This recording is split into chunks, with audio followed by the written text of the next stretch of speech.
Hi, good morning, everyone. Good morning, good morning. Welcome to Speakeasy. We are in our is it the fourth year now?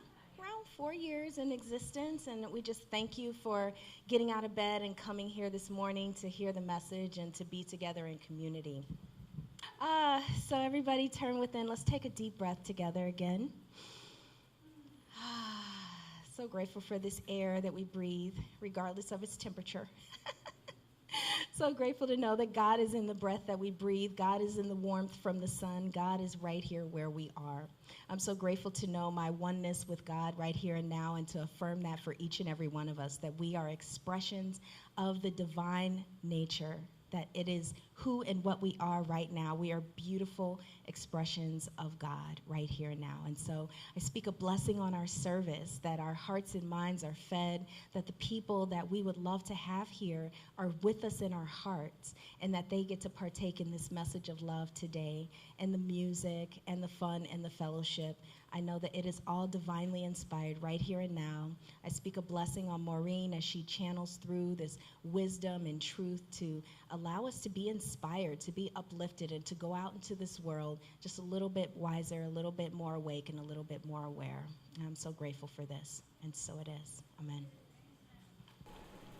Yeah, today is Memorial Day, and we are remembering all of the men and women who have served our country in the name of freedom, and all of the men and women who have served every country in the name of freedom. That's the universal idea that every mom and dad wants for their kids, is an experience of freedom. That's what God wants for us, is an experience of freedom. So today when we're talking about to see, be in free love, or to see, be in free love, it starts with our sight. It starts with what are we recognizing.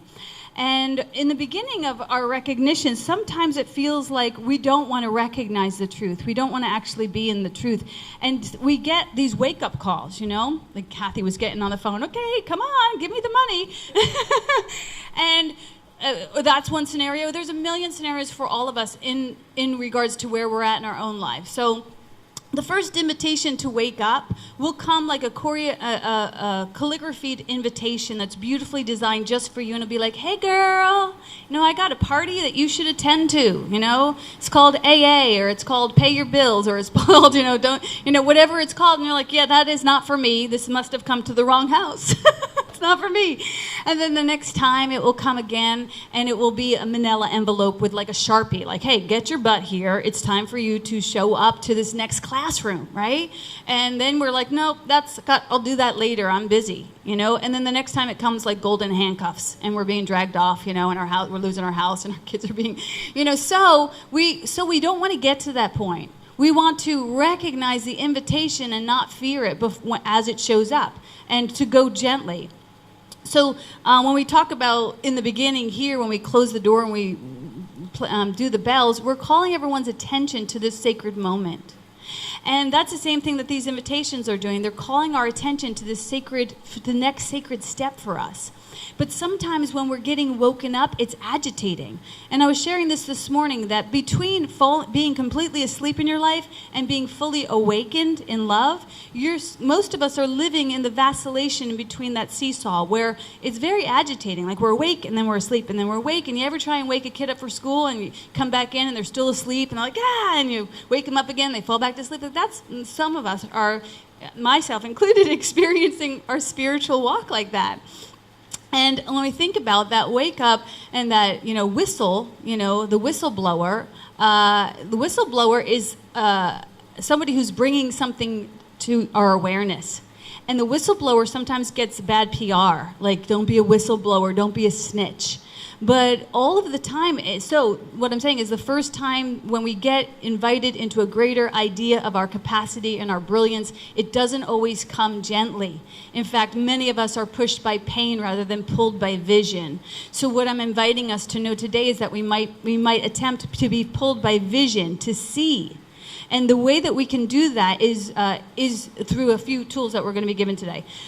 So today we're talking about coming to the truth, the holy sight of this moment, but the holy sight of love. But before we talk about freeing love, we want to figure out what is love and understand what is love. The Course in Miracles says that there's only one love. And Bob Marley agrees with that, right? One love. And so it must be true. And this one love that the Course talks about, it says, perhaps you think that there's all kinds of different loves. Perhaps you think that there's a kind of love for this and a kind of love for that. Perhaps you think that there's separate parts to love or degrees or different levels of love. But there's not. There's only one love. So they're basically saying there's no like straight love or gay love or black love or white love or kid love or adult love or food love or pet love. Like it's all love. Love is all equal, all the same. And the way that we free love is we stop making it separate and segregate it to special nooks and crannies of our life and saying this is love and that's not love. Or that we have different degrees of love for each other. Like optimally, the degree of love that I have for my beloved is the same love that I show to the man on the street. So I'm not there yet, so that's why I'm living on the middle of the seesaw. But we are universally awakening to the equality of love. And so that's a good thing. So to stop making it special. Love is not conditional. So to stop making love conditional and stop inviting love to conform to our little ways or our little definitions. To free love, we need to get out of love's way. And there's a very simple way to get out of love's way. And so this is the good news, a very simple way. All we have to do is give up judgment and expectations. Easy. So good luck with that. Judgments and expectations. You know what judgments and expectations are? They are what pull us off of our place of peace. So judgments are everything from the past that we drug to this moment, and expectations are everything in the future, ideas in the future that we're dragging to this moment. So the idea of giving up judgments and expectations are just another way of saying being present in this moment. If you seek love, in this moment, you will find love. And you are actually projecting out into the world. You get to choose. So you could seek fear, and you will find fear. I mean, that's an audacious responsibility that we all have. So we want to let go of, the only way we're going to find fear is if we're future tripping or if we're in the past. That's the only time we're going to find fear. So we are designed to be in love. And this future tripping and this projecting into pulling the past and projecting into the future, those are not natural for us. Why do we do those things? Because it's scary to be so intimate with each other. It's just kind of scary. We think we need to protect ourselves. So the idea, and Elizabeth was sharing this with me, what's that teacher's name who gave it to us? Instead of saying, I love you, I free you. John Mark Straub, yeah. So he gave us this really great tool that says, instead of saying to somebody, I love you, try out saying, I free you. Those are, if those two things feel different, then you're actually knowing, I don't actually love you. I have conditions on you. And so how do we let go of those conditions so that I can free you to be who you are here to be without my trying to fix or judge or change you? So the reason that we don't do that is that sometimes we feel like we're large and in charge, that God's not large and in charge, that if we don't press our opinions to this moment, something will go wrong. And that's a big thing to heal. That our opinions are necessary for God to do its work or for love to do its work. I mean, we really are just channels, and a channel is not here to direct. A channel does not even seek. A channel supplies. And what does a good channel supply? Love. That's all it does, is it supplies love. And where does love come from? It comes from one source. It's that one love.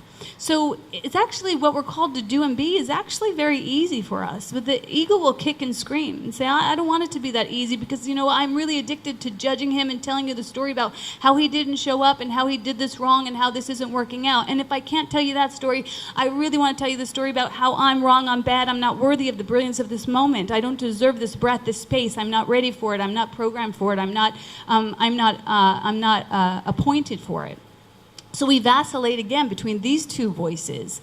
And so each time we just have to take a breath and say, this is perfect. Remember early on we had that talk about tip. This is perfect. Like even the classrooms that we go through in our lives, because why? Because everything that we go through can serve a higher appointment.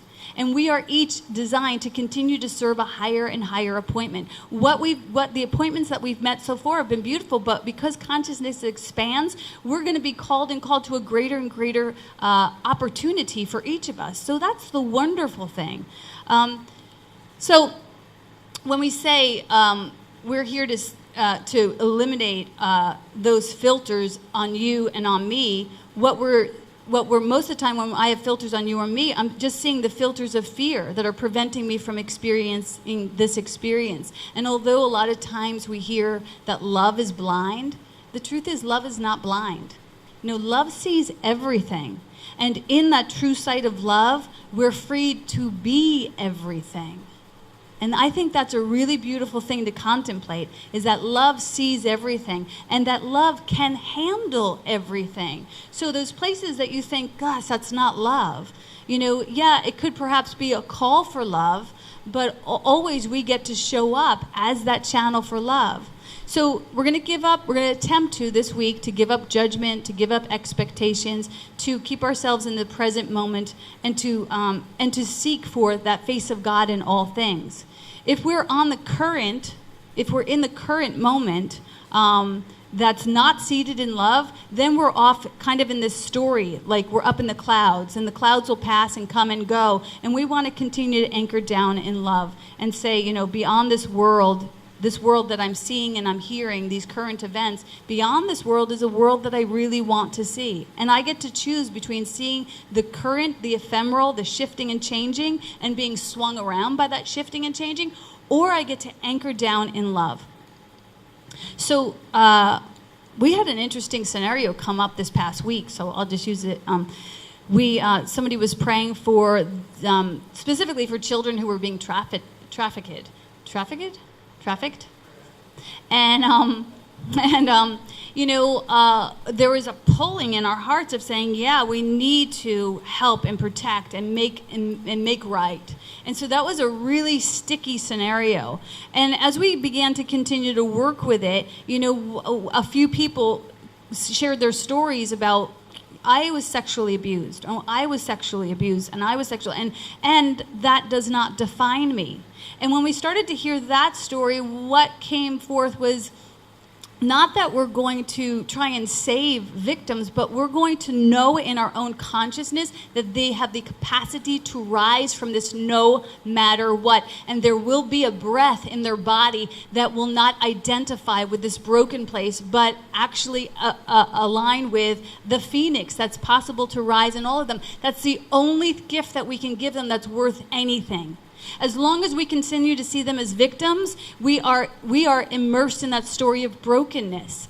And so we want to go to our wounded places, but we want to go knowing that they are vortexes to a greater good. And I know that sounds insane. Even when I say it, I'm like, what are you talking about? But I know this to be true because I've walked through vortexes, The things I thought would kill me have actually been the ones to inform me. And when I say inform, I mean they happened in form, and that's the only place they happened. They happened in the form of this scenario, like being an alcoholic. I thought oh my God, I don't want to be an alcoholic. And yet that has informed me and inspired me and empowered me to be of greater service to a community that actually, that I actually have a mutual healing with. So all of those things that sought to cut you at the knees, they just informed you. And trust me, they only happened in the form.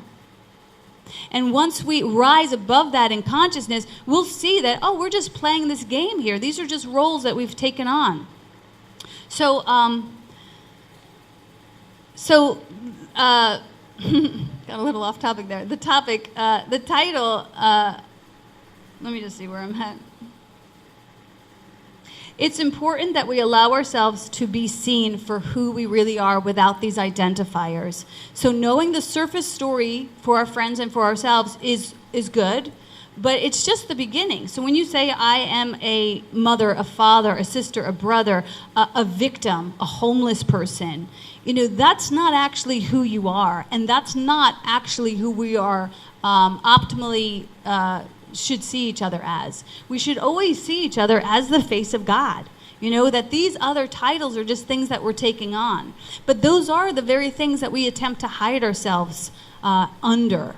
I'm broken, I'm amazing, all of these identifiers. And actually, there's nothing to hide, because the very truth of your essence walks into the room, and actually everyone here can feel it and smell it and knows it.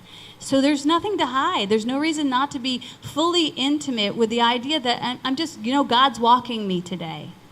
God's living me today. And I surely have all these other stories and identifiers, but, I'm just wearing them like fine accessories, but they are certainly not the truth about who I am. And if they can be of service to the world, then God bless them. But other than that, they're really not who I am.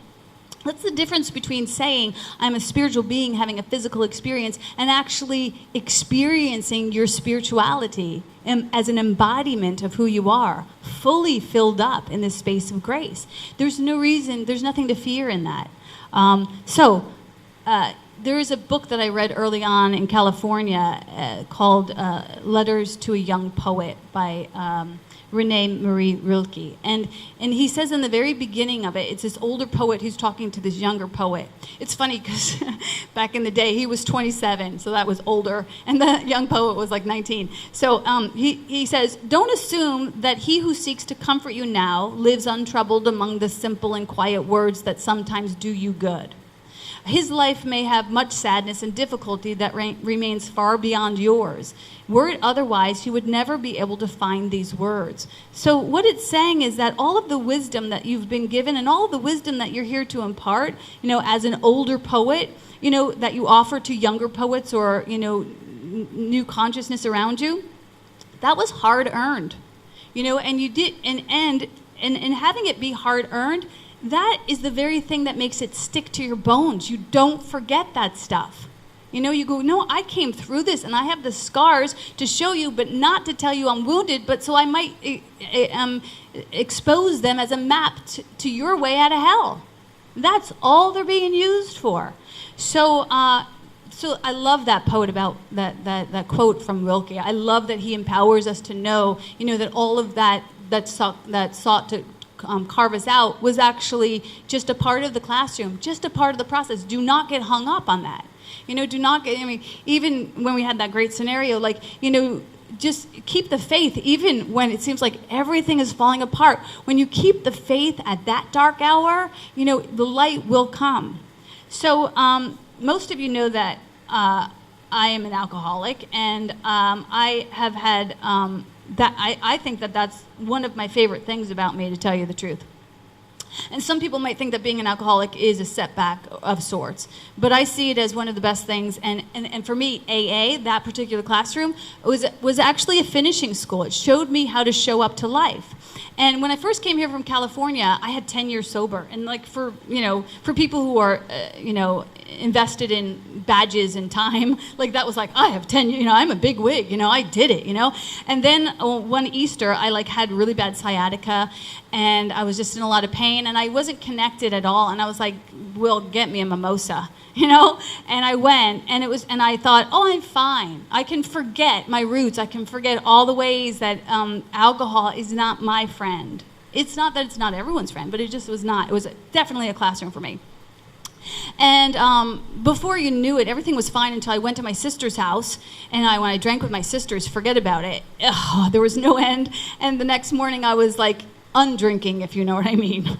Everything was coming back up. And I missed my call. I missed the Course in Miracles call that I'd been doing for 5 years. And I was like, I can't believe I missed my call due to this little thing. when my call is so important to me. And I went and I grabbed the book when I had like less blurry vision, and I looked at the lesson, and the lesson was, I will not harm myself again today. That was the lesson. And I was like, boom, I get it. Like, I'm harming myself. The only person that can ever harm you is yourself. The only thing that can ever harm you is your own thoughts. I mean, I think that's a really incredible lesson. So I thought, okay, I got it. I got back on into my program.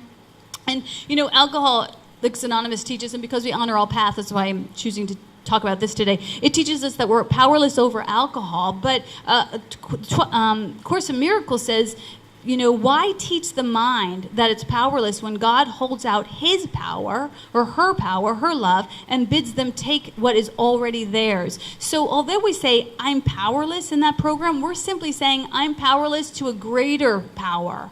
Like, why would I put my will forth when I could have God's will? And God's will is so much more capable, knows me, rolls out the red carpet for me. Like, it's beyond the blessings that come when we, you know, fully surrender to a spiritual practice. And that's all that program is a spiritual practice.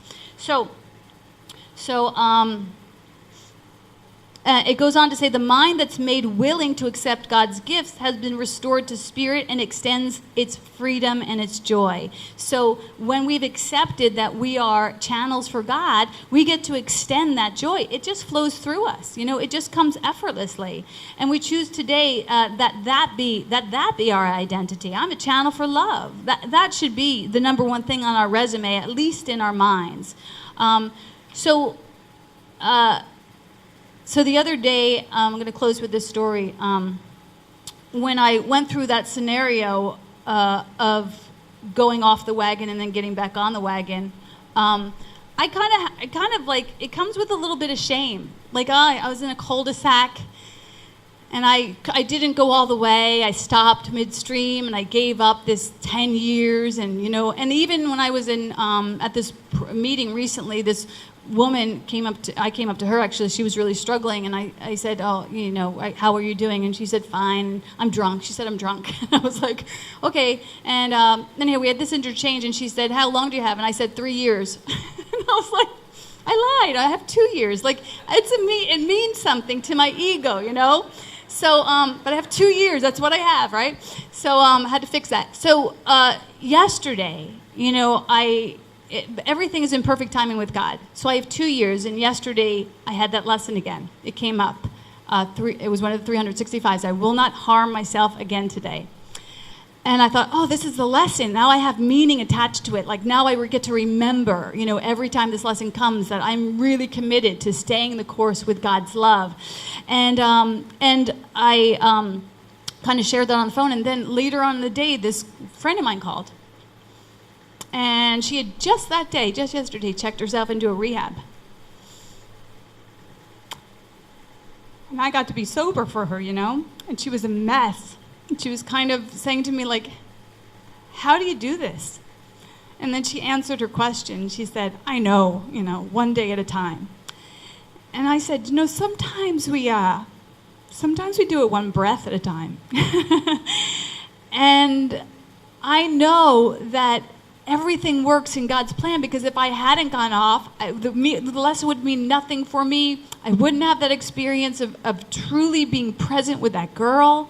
You know, sometimes when we get too far from our own personal crucifixions, we can say, I'm done, I'm free forever. But it's okay to know that you've been to the darker places, because if you carry a little bit of that in your spiritual pouch, it will remind you that you're here to be of service to others. You know, it will remind you that you're here to be truly helpful. And really, that's the only thing that we're here to be, is to be truly helpful. And all we need to do, again, is to give up judgment and and expectations, so we can stay in this grace of God. And the only thing that we have to do is, when we do reach for judgment, judge in love. And when we do reach for expectations, expect love. Expect love, and expect love to be bolder and more brilliant and more beneficial than you could ever even imagine it. And you will be surprised, but you would have no reason to be surprised, because God is really that good. So one thing I wanted to close with was, if you could join me in taking don't know why I'm so emotional today, but in taking a breath for her, for the men and women who serve our country and honoring peace, for anyone who still struggles in any way, shape, or form, if we could just join together and take a communal breath. So we're just going to breathe in and then let it go. And we're going to do that one more time. And when we let it go, that moment after letting it go, let's just really experience what that feels like for each of us, to be in a space of grace without judgments or anticipations. So here we go with one more breath, breathing in and letting it go.